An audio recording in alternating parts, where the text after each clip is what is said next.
Hello everyone, Zolarinth here, and we have a lot more information on stuff coming to the CN version, and it is crazy what they are doing or adding for some of the characters, as well as really liking the new character. But the first thing is we've gotten a trailer.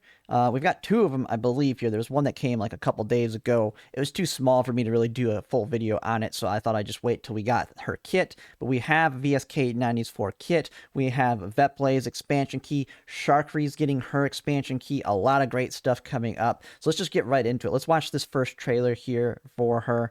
Now, oh, that's a little loud. And this is on the Discord right now. I think Pridewind has some of this as well, and some of these videos are on YouTube. But if you want to see all this stuff, you can join my Discord, and it's in the CN news section. But this is the first trailer for her. Oh, it's got a little low here. And this is her summon here. I really like the summon. And it seems to be the standard look for summons / robots in this game, because this is what Springfield's bird has a head that's like this as well.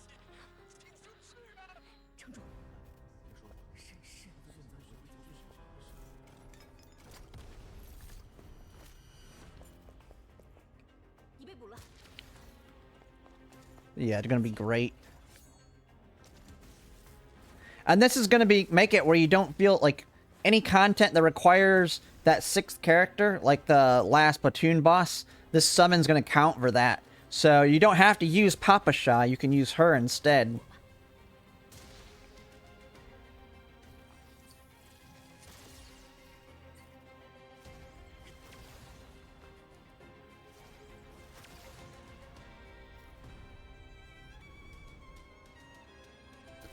Overall, looking pretty good.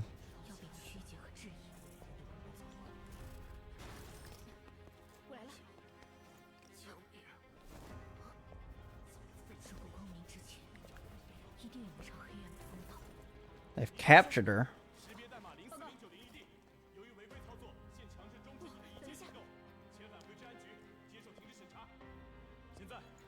She's the one getting arrested.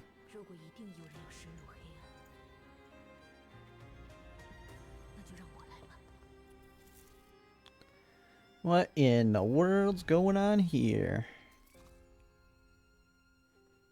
And this one isn't censored.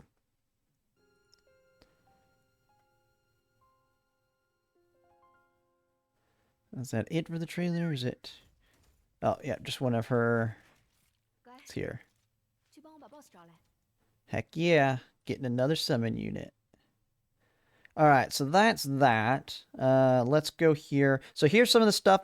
Now, it does say for the items that were already announced, they're not going to bring them up. So my last video, if you want to watch my last video and everything announced in the last one, it's not brought up here. This is just additional information they've gotten within the latest. And this is... So new items that were not in the last broadcast or the devlog is now we have that fire control calibration chip. That is the chip that is going to be able to raise your weapon stats up after you've calibrated them.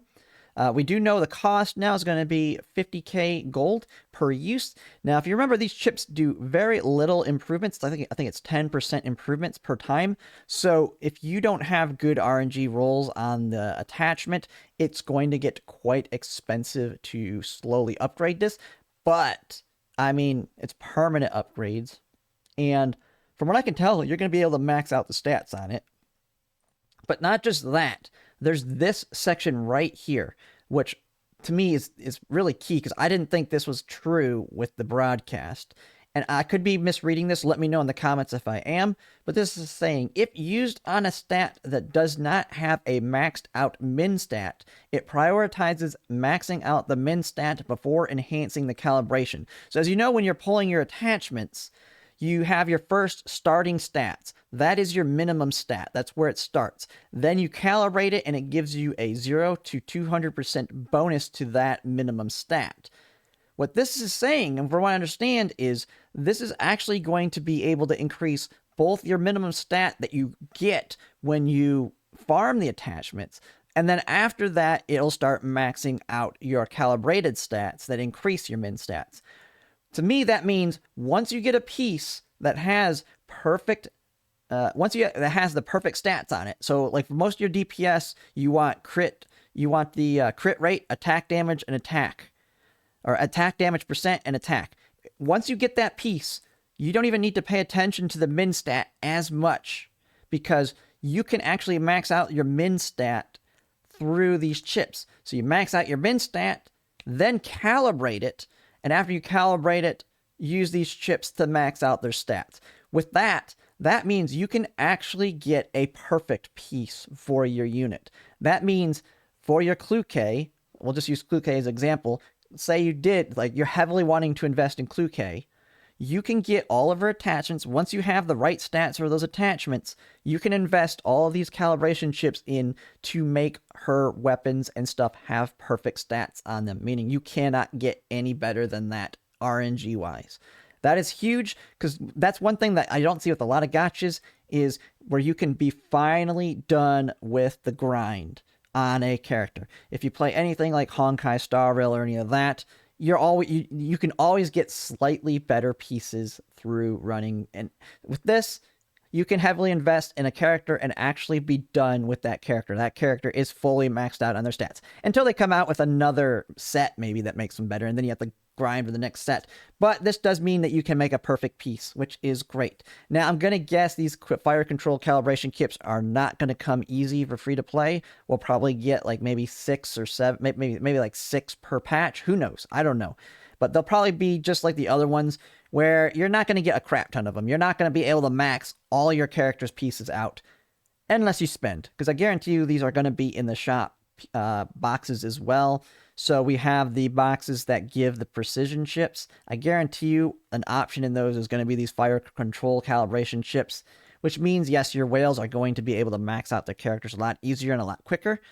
But I guarantee you they're going to also be available to free to play, just not as much. But it does mean you can heavily invest in your character and eventually max them out. That is huge. I really like that that increase, because that just means everybody can be done with a character, no longer needing to grind for that character anymore. Monthly incremental contract, we know about that one. That is they're getting rid of the cap on the amount of times you can run the gold event. Now, instead, you get a bonus on the first 4, I believe. And so what this does is now you only get bonus on first 4, but you can keep running it infinitely. So that pack that you can buy for $1.99 just gives you a bonus to the 100%. Nothing crazy there. Next part here, this is huge. This is a very big one, at least the Sharkry one. I don't know how good Vepley's is, but they have the expansion keys for Sharkry and Vepley. Sharkry's is insane. It's the same as QJ's, converts her support action, or Y support damage is changed to burn damage. What that does is that means now her support actions is going to be Vector's passive that increases the amount of support actions you can do.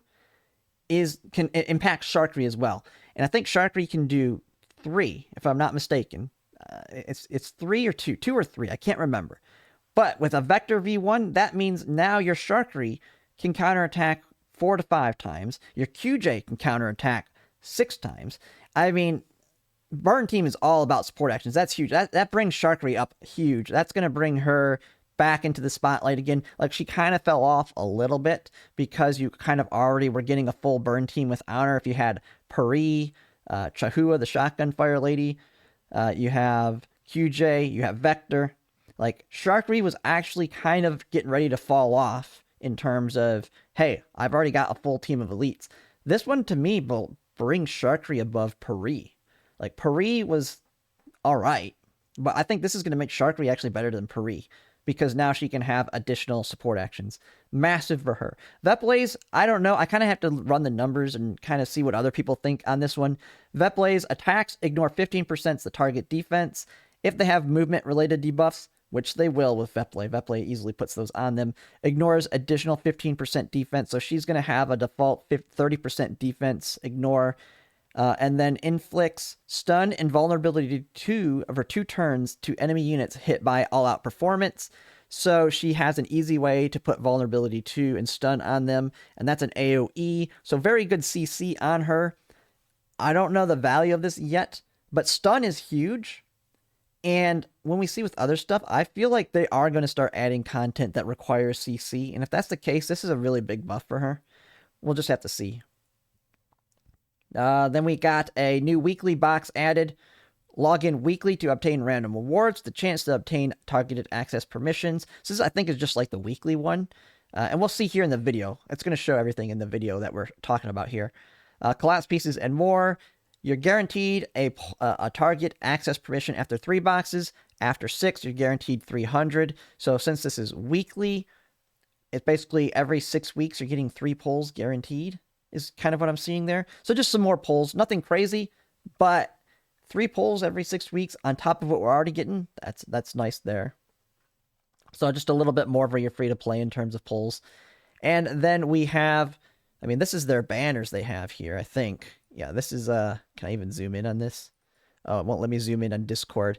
But it looks like they're rerunning Kluke and Paris with her. Man, another rerun of Kluke with her. And she's going to be wait till you see her kit. Her kit's pretty good. But that is definitely going to be crazier than. But everything is shown in this video. Let's take a look here.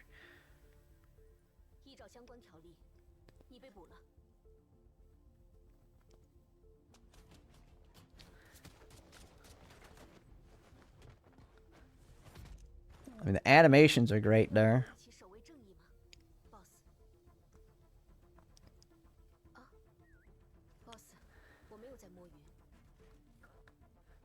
Heck yeah. I love my summon units in games. Easily a must pick up for me.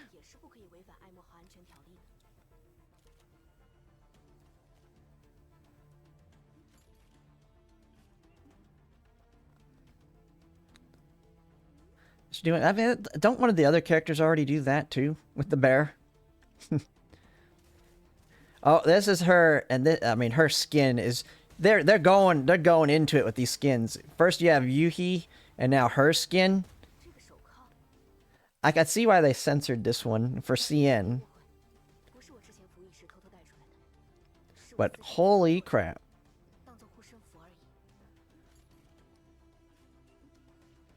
Just gonna be another popular one just like Yuhi. Here's Vector skin. And the nice thing about Vector skin, and they're gonna show it, I think they show it here. You can earn Vector skin. You're not gonna have to pay for this skin. So everybody who gets Vector will be able to get this skin.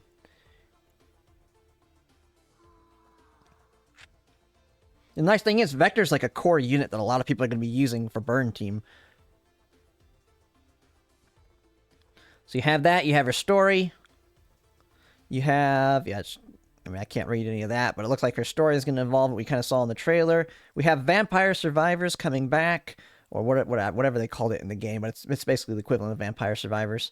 And so Macchiato, Sabrina, I mean, we had that in our last one, but it looks like they replaced Suomi with Cheetah. Cheetah does, it looks like some kind of AoE that I've seen there. Then this is the third-person view, so when you're autoing, you can go into third-person view and watch it from this angle. So those that have your skins that you really like, you can kind of see here what you can kind of get. Got the story event. Here's the new soccer. It just showed the new soccer. It's going through it quickly. That was like the little soccer event. This is the DPS check. So you can attack this. It looks like a Minecraft character. But you can attack this to kind of see your damage. Or you can do a DPS check on your characters. I'm guessing you can put your whole teams in it. The trophy case, they mentioned this in the other one. I'm really liking this. One thing I like in games like this is stuff that you can earn or work towards that are not, they're not going to make or break your account in terms of its power. So as someone who just spends money, you don't want to make it where they have so much of a gap ahead of the free-to-plays where, oh, you can't beat this content unless you have V6 Kluke, V6 Springfield, this, and this. And then tie power creep behind it. Instead, I like to see stuff like this. Hey, make it really challenging and that kind of stuff, but the only thing you're really getting rewarded with is like some trophies and stuff you can display, so it doesn't make or break your account, but it is something that you can work towards, even as a free-to-play. But you don't feel like you have to do it like some of the other stuff that gives you the actual rewards or pulls and that. So I do like the trophy system that they have in this game. And they will show the shop here.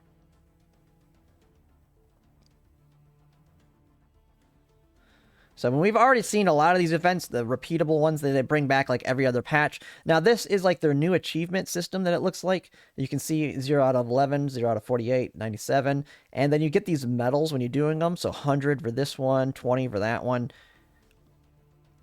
This is going to be the currency for that new shop, which it's going to show here in a second. This is the precision chips you can see, and this is where it's showing it. This is actually confirmation. I did not see this in the original video. So you have this piece, and you can see this little bit of green here. It is increasing the starting substat, which these can max out up to this white line here. After that, you can have a boost of 0 to 200%. If you have it all the way up to this line, and you get a 2% hit, 200% hit, it's going to go all the way out to here, which is the absolute max you can get on that stat. So these chips, what it's showing is you can max your starting stats. So you no longer need to, if you want to get a perfect character, you no longer need to grind to get perfect starting minimum stats. You can instead just try and get good ones. Like, yeah, and once you get the right stats, you're done. Just start using these chips. Now, how many are we going to get is going to be the question, because you can kind of see the increases are not too crazy. Like, it goes from that as 5% times 110. So it gives you a 10% increase. So what is that going to take? Like 1, 2, 3, 4, plus however much you need. So say maybe 5 chips to max out a single stat. So to max out a single barrel, it looks like it's going to take 20 pieces. And I don't know how rare these are going to be. But that's not too bad in terms of being able to make a piece perfect. I really like that. You've got that. That's just talking about the gold and the new thing. You got Kluke that's rerunning, and I'd never seen her affiliation, the maxed out gun. Her gun is sweet. I'm absolutely going to max out her once you can oath her. Her gun just looks pretty cool. I might have to put that gun on some of my other AR units. You'll be able to oath her right off the bat. That's nice. Sharkry. I mean, this is showing their expansion keys. This is where their numbers and stuff are coming from. Okay, and this is the new shop with those medals that you can get from those like new achievements. And so you can see some of these like trophy looking rewards. You got poles you can get in here. This is Vector's skin right here. You can see the word Vector on it. So this is her skin. So it's not going to be the cheapest of these medals. This is going to be the absolute first thing you're going to want to get out of here probably. But that's Vector's skin. You have some of the trophies in here. So nice little shop for doing those where you can buy that. This is the weekly. This looks like the weekly box that you can get. But yeah, overall, really good. I mean, they are just knocking. Every patch has something great with it. They are really taking feedback into consideration on this game. I am really liking everything I'm seeing with it. So just make sure in your feedback, just like when I talked about the loadouts, those precision chips, make sure you make it known for global. You want to see this stuff coming early. And which they've said in the devlog. They've said in the devlog that's happening. Just make sure you make it known what is the most important to you to come first. I think loadouts is the biggest thing. Precision chips will be another huge one because I really like the idea of maxing out my stuff. It does mean that I can stop grinding for a character once I get perfect stats. So I do want that to come sooner rather than later. But I think loadouts is more important right now. But overall, good there. Now they had another post here, which has the skills. This is just like Yuhi, where it's not got the numbers, but it says what the skills do. And I do have some thoughts on her. I've already looked through this. She's very tied to Hydro team, but I do see a lot of potential for her in what I consider my core team, which is the Corrosion Hydro mix. But we'll take a look at her skills first, and then I'll kind of explain it towards the end. So we have the standard, deals physical damage, basic attack. You have, and then we'll look at her passive here first, so because it kind of ties other stuff in. When Kulik, which is her summon, when Kulik is on the field, she gains insight. You should try and have Kulik on the field at all times, so she should have insight on the field at all times. What that means is she's going to be able to take advantage of common keys from units like Mosin Nagant and all those other snipers, because all of their common keys, I think all of them tie into having insight. She's going to easily have insight, so those are going to be great common keys for her. So that's good there. Plus, insight's just overall a good buff for your snipers. And then when Nikita and Kulik use skills, they both gain leads. It doesn't say what leads is or what it does, but they're getting some kind of stackable buff here. If phase weakness is exploited, they gain additional leads. Increase and maybe that's what this is. Maybe this is what leads is. It's kind of hard to tell here. But this is that part where it says increases out of turn damage outside the holder's turn. So if this is what leads actually is, this is that part that we saw before that said she has something that increases out of turn damage. It doesn't mean it's good for burn team. It means it's good for her, which means she's not going to fit in burn team. As when we look at her skills, she's not going to fit in burn team like I originally thought possibly could happen. It's all tied to her because she has out of turn stuff built into her kit. And that we see at the second part here. After Kulik counterattacks, Nikita will activate her ultimate. So when her summon does its counterattack, she will do her ultimate. Now, it doesn't actually explain how the robot works yet. I didn't see like the stuff on how he works yet, but we'll have to kind of see. But it does look like he has a counterattack built into his kit. Then we have Kulik's loyalty passive counterattack. Assumed Kulik's pass. Okay, maybe this is actually hers. If the enemy target deals damage around the user counterattacks. Oh, okay, maybe that is. Maybe I didn't see this before. Okay, so her summon counterattacks if there's damage around the user. So is that damage around Nikita or the dog or robot himself? It does, because that'd be very easy to trigger. How often can they do it? Is it 1, 2, 3 times a turn? We'll have to see. But that'll make it very easy to trigger her ultimate, which we'll look at the skills in that in a second here. But okay, so that is the passive of him. We don't see like all of his other skills or what else he does here, but that's nice to see there. Then we have the skills. Unleash the Hound. This is how you summon the robot. Select an empty tile, summon him. Deals AoE physical damage to all enemy units within 2 tiles, inflicting guilt. Targets under the effect of guilt take increased hydro damage from both Nikita and Kulik. If Kulik is already present, it will move him. So it'll probably work just like Papa Shaw's robot, where the skill moves the robot. Looks like it'll move Kulik. So that'll be a way to position him for doing counterattacks, it looks like. And then Nikita gains Confectance Index, and Confectance Index is going to be very, very important for her. So that's going to be a good skill there. Condemnation deals hydro damage and inflicts guilt. She gains extra command or gains Confectance Index and extra command. So this is one that's going to work like we see with a lot of some other dolls like Sharkry and that. So she's going to get a buff. She's going to do hydro damage, and then she's going to get to go again. And so that's going to be great there because that's going to... you're pretty much going to use this whenever you can. It's going to have a timer almost a cooldown associated with it. We have that one. And then her ultimate deals hydro damage. If the target is under the effects of guilt, launches an additional attack and removes guilt, consumes all Confectance Index. Damage is increased based on the number of Confectance Indexes consumed. That's why I'm saying it's going to be very important to stack those, because this could be a very hard-hitting attack. And she can do this whenever Kulik counterattacks, which basically means if she gets attacked in her range. So this seems like possibly something that could happen every turn. We'll have to see when we get actual numbers here, but that is pretty big. And that really means that any dolls that can give Confectance Index will work really good with her, which Springfield, if I'm not mistaken, does. So Springfield Hydro Team going to be extremely good for her. And that's where I'm starting to see that she's really tied to the Hydro Team. But after we look at her keys here, I do see some other potential for her. And that is when we look at her keys, Righteous Doll, after using basic attack or targeted skill, gains Confectance Index. To me, that's going to be a must-have. More Confectance Index means more damage with her ultimate. Arbiter of Justice, if the target has guilt, deals additional stability damage. That's going to be really big for your platoon bosses. And just bosses in general, when you need to knock a lot of stability off of them. Heroic Presence modifies the active skill Condemnation into an AoE skill, dealing AoE hydro damage to within 2 tiles. I have a little bit more to say on this one. This one is, it basically makes it where both of her skills are AoE. But that one I think has a lot of potential, and we'll talk about that here in a second.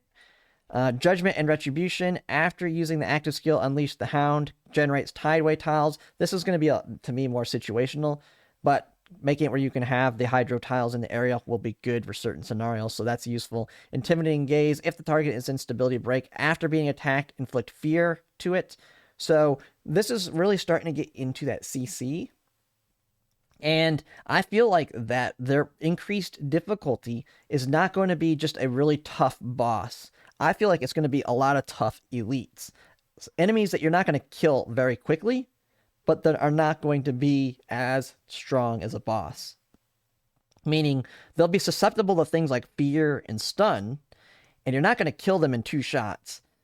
And so you're going to want to deal with them with CC, which means you're going to see lightning become better. You're going to see these CC skills become more useful. So I feel like that is coming up because we're still seeing that within kits. They're not really changing around that. So that will be situational, but could be very useful in the future. And Piercing Presence. Nikita gains attack 2 when you're gaining leads. This one I feel like will be very important as well, especially if you're able to stack a lot of stacks of these. But attack up 2, just more damage. That one's going to probably be a core part of her kit as well. And then you have her common key. I really like her common key. When the user possesses Hydro buffs, which anyone in the Hydro team, if you have the Hydro team, can have them, crit rate is increased. So it doesn't have the stat that comes along with this, whether it's like attack percent or crit percent, but it does have crit rate built into its capability. So if this has like a 5% crit as its normal stat and it gives crit rate with Hydro buffs, this is going to be a very, very good key. I think I would put this one on Tololo just so I can get her that much closer to a 100% crit chance.